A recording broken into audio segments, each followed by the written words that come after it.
Yang menjadi sorotan di Kompas Sahur, Saudara, Federasi Sepak Bola Internasional FIFA resmi mencopot status Indonesia sebagai tuan rumah Piala Dunia U20.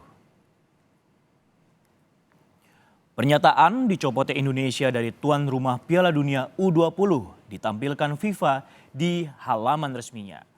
Keputusan itu diambil setelah Presiden FIFA, Gianni Infantino, mengadakan pertemuan dengan Ketua Umum PSSI, Erick Thohir.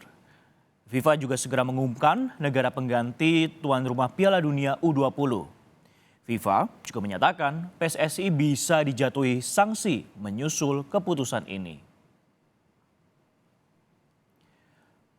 Melalui pernyataan tertulisnya, Ketua Umum PSSI, Erick Thohir menyebut, "Saya sudah berjuang maksimal setelah menyampaikan surat dari Presiden Jokowi dan berbicara panjang dengan Presiden FIFA, Gianni Infantino.